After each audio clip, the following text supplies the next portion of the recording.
Bom, então, continuando, né?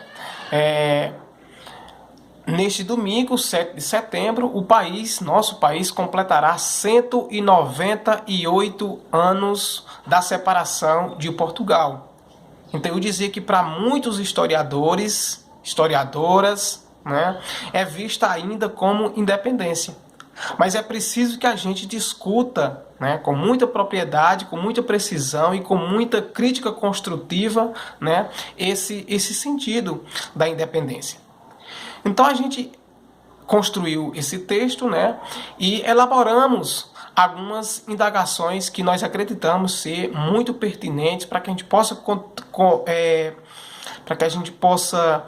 contribuir com esse processo de revisar a independência política do Brasil e a gente entender também por que a gente não pode simplesmente sair às ruas ou em espaços escolares ou em outros poderes constituídos, como nas câmaras de vereadores, como na prefeitura, né, como no Congresso Nacional, como no Palácio do Planalto, onde reside onde é o espaço de residência oficial da Presidência da República, né? Que a gente não possa simplesmente fazer e ter esse tipo de ocasião. Por exemplo, quais personagens, além de Pedro de Alcântara, além de Leopoldina e de José Bonifácio, participaram do processo de, abre aspas, de independência, fecha aspas, do Brasil? Como anda a situação ou as situações das mulheres negras, do negro, né, dos indígenas, da comunidade LGBT? Né? Como andam essas discussões nas escolas? Como andam essas discussões nas universidades? Né? Quais direitos foram conquistados e quantos ainda estão por conquistar? Até que ponto nós, enquanto professores, nós, enquanto professora, né? Ou até mesmo até que ponto nós, enquanto estudantes da rede básica de ensino e do ensino superior, podemos falar em independência do Brasil? Né? Então, quando a gente faz esse tipo de levantamento, quando a gente faz esse tipo de pergunta, é muito importante que a gente analise, né, o processo de construção do nosso país e, ao mesmo tempo, que nós também possamos analisar, né, a situação do nosso país hoje, para que a gente possa entender de fato esse processo de independência do Brasil. Aliás, qual independência a gente fala? Heroísmo de Dom Pedro I? Heroísmo de Leopoldina, esposa de Dom Pedro I? Ora, a escravização foi mantida, senhores e senhoras. Né? A escravização do Brasil, de pessoas negras, de indígenas, mas especificamente de pessoas negras, a escravização ela foi mantida, mesmo após a independência política do Brasil. Né?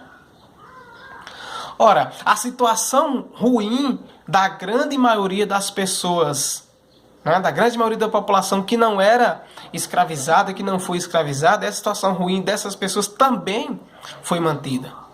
Então, como falar que 7 de setembro de 1822 foi ou teve de fato uma independência?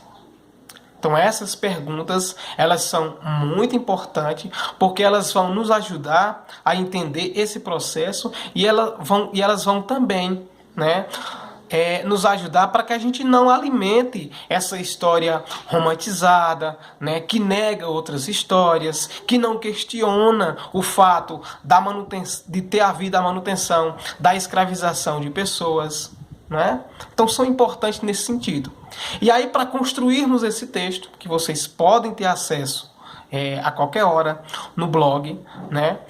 A gente construiu um diálogo muito importante, muito interessante nas redes sociais. Né? Nós lançamos esse tipo de pergunta na minha rede social e o professor, né, que tem doutorado em História Social, né? Esse professor ele está vinculado à Universidade Federal do Cariri, o Darlan Reis Júnior, e ele diz que a independência formal do Brasil, ela ocorreu em 7 de setembro de 1822. Veja que ele fala em independência formal. Mas diz também que o Brasil passou, né, com essa independência formal, o Brasil passou a ter um governo próprio, passou a ter leis próprias, passou a ter hino, passou a ter bandeiras, mas não significou uma modificação na vida de muitas pessoas. Ele diz que a economia do Brasil continuou dependente do mundo externo, né? Houve a submissão ainda, a continuação da submissão a países estrangeiros como a Inglaterra, ou seja, o Brasil deixou de ser dependente de Portugal e passou a ser dependente de outros países estrangeiros como a Inglaterra, né? Mesmo que formalmente independente, segundo o professor Darlan. E diz ainda que a manutenção com essa independência política, a manutenção da estrutura agrária do Brasil permaneceu, do grande latifúndio, ou seja, a concentração de terras nas mãos de poucas pessoas. Houve também a manutenção da formação social escravista, que é o que a gente vem falando desde o início, ou seja, houve a independência formal, mas a escravização continuou. Enfim, houve também a criação de um código criminal que perseguia fortemente os escravizados, né? Então tudo isso foi mantido com a independência do Brasil. É nessa questão que a gente quer bater muito forte, né? De estarmos discutindo esse sentido dessa independência. É preciso destacar ainda que a independência, né? Destacar que a independência houve formal do Brasil, né?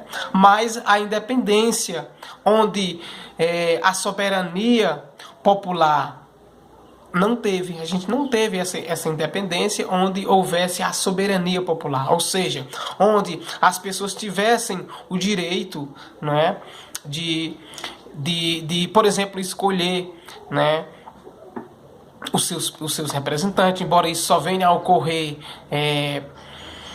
com a proclamação da República, mas ainda assim de forma muito limitada, até porque o Brasil se tornou independente formalmente, mas continuou com uma estrutura agrária, continuou com o processo de escravização e se tornou um império. E quem proclamou, abre aspas, segundo a historiografia oficial do Brasil, a independência foi um português, né? Foi uma portuguesa, né? Então é nesse sentido que a gente quer destacar. É preciso que a gente mencione que a independência formal houve, mas a soberania e a independência da população a gente não teve, né? Segundo o professor Darlan, no nosso diálogo, a soberania que teve foi a da família real, que a gente discutiu isso com muita propriedade em outras oportunidades. Quem passou a ser considerado brasileiro, ou seja, as pessoas livres, se tornaram, né, súditas da família real, se tornaram dependentes da família real. A maioria foi destituída, ou seja, a maioria das pessoas não tiveram a sua cidadania, né, destacada com esse processo de independência. E a cidadania plena, por exemplo, que havia, era só para os homens livres. Ou seja, essa independência do nosso país ela foi carregada também muito forte, uma questão de você apenas se tornar livres homens, né? Por exemplo, mulheres, indígenas, os libertos e os escravizados não tinham acesso à cidadania, não é? Então tudo isso foi mantido com o processo de independência do Brasil. Os libertos, por exemplo, tinham alguns direitos a mais do que outros setores da sociedade. Então, veja, de acordo com o professor Darlan, por exemplo, né, o caso do Brasil, né, ele se deu de forma que se tornou independente formalmente, ao passo em que garantiu privilégios para a classe dominante. Ou seja, o Brasil se tornou independente, mas com privilégios às pessoas que já tinham aumentando os privilégios para pessoas que já tinham, né? E mantendo as pessoas que não tinham liberdade, essas pessoas que não tinham liberdade continuaram não tendo, né? Então é fundamental que nós possamos discutir qual o sentido e quais simbologias que carregam, né, essa independência do Brasil, principalmente dentro das escolas, dentro das universidades, né? E que a gente possa discutir isso tendo uma visão diferenciada daquela que já nos é contada, né? Uma visão romântica, elitizada e colonizadora, né? Que faz ainda, infelizmente, parte dos livros didáticos e que é introjetada nas redes de televisão, nas telenovelas. Perfeito?